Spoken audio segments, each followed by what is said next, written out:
తాకట్లో ఉన్న మీ బంగారాన్ని విడిపించి ఆ రోజు ఆన్లైన్ రేటుకి కొంటాం. Sharma gold company. వాగర్థావివ సంపృక్తౌ వాగర్థ ప్రతిపత్తయే జగతః పితరౌ వందే పార్వతీ పరమేశ్వరౌ.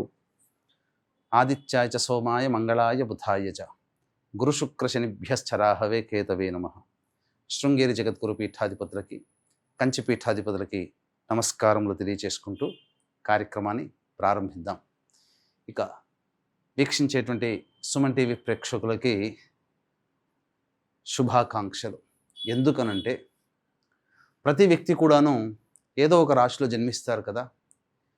నవగ్రహాలలో అత్యంత శుభకరుడైనటువంటి గురుగ్రహ మార్పు 18 అక్టోబర్ నుంచి మారబోతుంది. 5 డిసెంబర్ వరకు ఉండబోతాడు. ఎందుకయ్యా గురువుకి ఈ గ్రహ మార్పు అనేటువంటిది, రాశి మార్పు జరుగుతుంది కదా గురువు, ఎందుకంత ప్రాధాన్యత అని అంటే, గురువు ఉచ్చస్థితిలో ఉండేటువంటి కర్కాటక రాశిలోకి మారుతున్నాడు. 18 అక్టోబర్ వరకు గురుగ్రహము కొన్ని రాశుల వారికి మంచి, కొన్ని రాశుల వారికి చెడు ఫలితాల్ని ఇవ్వడం జరిగింది. తర్వాత తనకి తాను అత్యంత శుభప్రదమైనటువంటి ఉచ్చస్థితి అయినటువంటి కర్కాటక రాశిలోకి గురుగ్రహ మార్పు ఉండబోతుంది. ఆ కారణం చేత కొన్ని రాశుల్లో జన్మించినటువంటి వారికి అత్యధికమైనటువంటి శుభ ఫలితాలు, కొన్ని రాశుల వారికి కొన్ని ఇబ్బందికర పరిస్థితులు, ఇప్పటి వరకు గురుబలం లేక ఇబ్బంది పడుతున్నటువంటి వాళ్ళకందరికీ జీవితంలో గురు మార్పు ప్రభావము అనేటువంటిది అత్యంత యోగదాయకంగా ఉండబోతుంది. వివాహం కాని అబ్బాయిలు అమ్మాయిలకి, కొన్ని రాశుల్లో జన్మించినటువంటి వారికి జీవితంలో శుభ ఘంటికలు మోగబోతున్నాయి. ఎన్నాళ్ళ నుంచో ఎదురు చూస్తున్నటువంటి శుభ పరిణామాలు మీ జీవితంలో రాబోతున్నాయి. కాబట్టి వీక్షించేటువంటి సుమన్ టీవీ ప్రేక్షకులందరూ కూడా ఈ గురుగ్రహ మార్పు ప్రభావం వలన 12 రాశుల్లో జన్మించినటువంటి వారికి ఏ విధంగా ఉండబోతుందో తెలుసుకునే ప్రయత్నం చేద్దాం. ఇక మిగతా గ్రహాల యొక్క స్థితిగతులు కనుక చూసినట్లయితే, శని యాజ్ యూజువల్గా మీనరాశిలో, అలాగే రాహువు కుంభరాశిలో, కేతువు సింహరాశిలో స్థితి పొంది ఉండడం జాతకరీత్యా. ఇక ప్రధానంగా రవిగ్రహము గురు గ్రహంతో పాటుగా 18 అక్టోబర్ నుంచి 16 నవంబర్ వరకు కూడా ఈ రవి తులారాశిలో సంచారం చేస్తుంటాడు.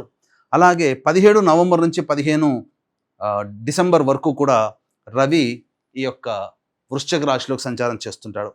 ఇక మరొక గ్రహమైనటువంటి కుజుడు 27 అక్టోబర్ వరకు ఈ తులారాశిలో సంచారం చేస్తూ ఉంటే, 27 అక్టోబర్ నుంచి 7 డిసెంబర్ వరకు వృశ్చిక రాశిలో సంచారం చేస్తుంటాడు. ఇక మరొక గ్రహమైనటువంటి శుక్రగ్రహము 3 నవంబర్ నుంచి 26 నవంబర్ వరకు తులారాశిలో, అలాగే 27 నవంబర్ నుంచి 21 డిసెంబర్ వరకు వృశ్చిక రాశిలో శుక్రగ్రహ సంచార ప్రభావం. ఇక ఈ శుక్రుడు 3 నవంబర్ వరకు కూడా కన్యా రాశిలోనే సంచారం చేస్తున్నటువంటి ఈ కారణం చేత ప్రధానంగా ఇంతకుముందు చెప్పినట్టుగా 12 రాశులలో జన్మించినటువంటి వారికి ఏ విధమైనటువంటి శుభ అశుభ ఫలితాలు కలుగుతాయో సవివరంగా తెలుసుకునే ప్రయత్నం చేద్దాం. ఇక ఆలస్యం చేయకుండా మనం కార్యక్రమంలోకి వెళదామండి. తర్వాత ఈ యొక్క 12 రాశిలో జన్మించినటువంటి వారికి శుభ ఫలితాలు ఉంటే మరింత శుభ ఫలితాలు పొందడం కోసం, మరియు అశుభ ఫలితాలని గురుగ్రహం ఇస్తున్నట్లయితే మరింత యోగాన్ని కలగచేయడం కోసం ఎటువంటి పరిహారాలు పాటించాలి, ఒక్క గురుడే కాకుండా మిగతా గ్రహాల యొక్క శుభాశుభ ఫలితాలని కూడాను బేరీజ్ వేసుకొని మనం సవివరంగా తెలుసుకునే ప్రయత్నం చేద్దాం. 18 అక్టోబర్ నుంచి గురువు కర్కాటక రాశిలో మారుతున్నటువంటి కారణం చేత, మిగతా గ్రహాలు కూడా రవి కుజ శుక్ర సంచారం కూడా మారుతున్నటువంటి కారణం చేత ధనుస్సు రాశిలో జన్మించినటువంటి వారికి ఏ విధంగా ఉండబోతుందో తెలుసుకుందాం. ప్రధానంగా సప్తమ గురువు ధనుస్సు రాశి వారికి సంపూర్ణమైనటువంటి యోగాన్ని కలగచేశాడు 17 అక్టోబర్ వరకు. కానీ ఎప్పుడైతే 18 అక్టోబర్ నుంచి గురువు అతిచార ప్రభావం కర్కాటక రాశిలోకి ప్రవేశం చేస్తాడో, అష్టమ గురు దోష ప్రభావం అనేటువంటిది ఈ ధనుస్సు రాశి వారికి ఏర్పడుతుంది. తద్వారా కొన్ని సమస్యలు వస్తాయి. ముఖ్యంగా ఫినాన్షియల్, ఆర్థికపరమైనటువంటి లావాదేవీలు తీసుకునే సందర్భంలో జాగ్రత్తలు పాటించాలి. డబ్బులు అప్పుగా ఇచ్చేటప్పుడు జాగ్రత్తలు పాటించాలి. ఇంకా ముఖ్యంగా ఖర్చుల విషయంలో ఆచితూచి స్పందించి మీరు నిర్ణయం తీసుకోవాలి తప్ప ఎలా పడితే అలాగా చేయడానికి ఈ 48 డేస్ మీకు అనుకూలంగా ఉండదు. గురు ప్రభావం వలన విద్యార్థులు ప్రధానంగా జ్ఞాపక శక్తిని కోల్పోతారు. కాబట్టి ఎక్కువగా కష్టపడాల్సినటువంటి పరిస్థితి వస్తుంది. చదువులో కొంత వెనకడుగు వేస్తారు, అందులో తప్పదు. ఇక గమనించుకున్నట్లయితే ముఖ్యంగా ప్రతి ప్రయత్నంలో కూడా ఆటంకాలు అనేటువంటివి ఉంటాయి.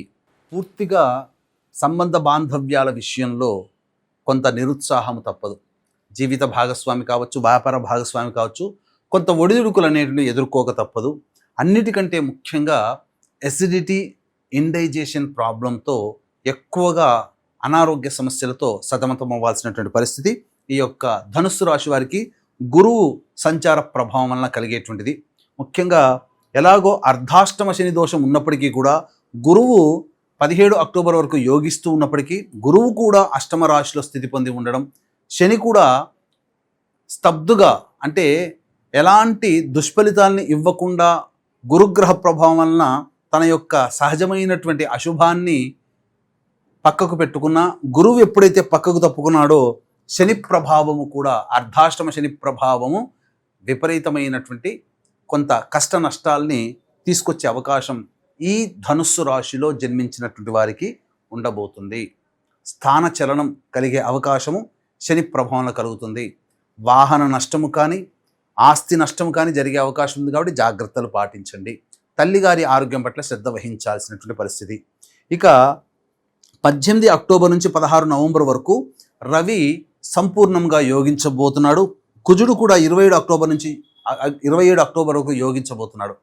కాబట్టి గురువు శని ప్రభావము తప్ప మిగతా గ్రహాల యొక్క ప్రభావం అనుకూలంగా ఉన్నటువంటి కారణం చేత కొంతవరకు నిరుద్యోగస్తులకి ఉద్యోగం లభించే అవకాశం కానీ, బదిలీలు పొందే అవకాశం కానీ, లేదా ఉన్నత ఉద్యోగ పదవి కానీ, వ్యాపార విస్తరణ కానీ జరిగే అవకాశం ఉంటుంది.